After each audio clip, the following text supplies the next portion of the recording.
Bismillahirrahmanirrahim. Assalamualaikum warahmatullahi wabarakatuh. Alhamdulillah rabbil alamin wassalatu ala asyrafil anbiya'i wal mursalin sayyidina Muhammadin wa ala alihi washabihi ajmain amma ba'd. Pada pertemuan kali ini saya akan menjawab pertanyaan-pertanyaan yang diberikan teman-teman terkait materi petunjuk syariat tentang manajemen yang kami presentasikan pada pekan lalu. Pertanyaan pertama datang dari saudari Ramadhani, yaitu pertanyaannya bagaimana cara membangun manajemen syariah yang baik. Pertanyaan kedua datang dari saudara Khaidir. Pertanyaannya adalah apakah manajemen konvensional dan syariah bisa dijalankan secara bersamaan. Dan pertanyaan ketiga datang dari saudari Risa Oktaviani, yaitu pertanyaannya adalah sebutkan ciri lain yang membedakan manajemen Islam dengan manajemen Barat. Baik, demi mempersingkat waktu, ini dia video penjelasannya. Baik, saya akan menjawab pertanyaan dari Rahmadani, yaitu bagaimana cara membangun manajemen syariah yang baik. Saya akan mengambil contoh pada masa pandemi COVID-19 pada saat ini.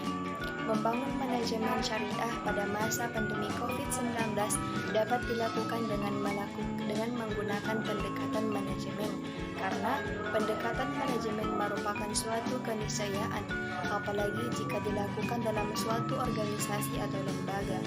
Dengan organisasi atau lembaga yang rapi, maka akan mencapai hasil yang lebih baik daripada dilakukan secara individual.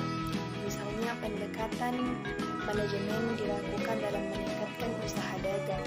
Hal ini terlihat dari adanya praktik manajemen yang berbasis Islam, seperti perilaku yang terkait dengan nilai-nilai keimanan dan ketauhidan. Manajemen merupakan salah satu sarana yang digunakan negara Islam dalam mewujudkan tujuan dan melaksanakan tugas.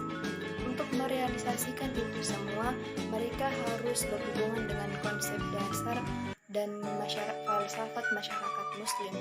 Manajemen juga harus terikat dengan lingkungan dan pribadi Muslim yang berpegang teguh pada nilai-nilai syariah Islam pada setiap kondisi dan tempat. Apakah manajemen konvensional dan syariah dapat dijalankan secara bersamaan?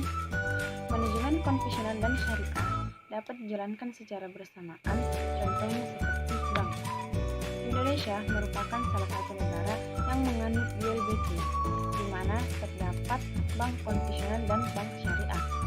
Sudah banyak bank konvensional di Indonesia yang membuka unit layanan syariah seperti BNI Syariah, BRI Syariah, Mandiri Syariah, dan lain-lain sebagainya. Meskipun kedua manajemen ini dapat dijalankan secara bersamaan, namun manajemen konvensional dan syariah masih mempunyai perbedaan. Dan juga manajemen syariah masih menambahkan batasan dalam prinsip konvensional agar tidak hanya mendapatkan keuntungan dunia, melainkan juga mendapatkan keuntungan di akhirat. Assalamualaikum warahmatullahi wabarakatuh. Baiklah, saya akan menjawab pertanyaan dari saudara Risa Oktaviani. Sebutkan ciri lain yang membedakan manajemen Islam dengan manajemen Barat. Ciri lain manajemen Islam yang membedakannya dari manajemen Barat ialah seorang pemimpin yang bersikap lemah lembut terhadap bawahannya. Contoh kecil dalam hubungan kerja ialah selalu memberikan senyum ketika berpuasan dengan karyawan dan mengucapkan terima kasih apabila kerjanya telah selesai.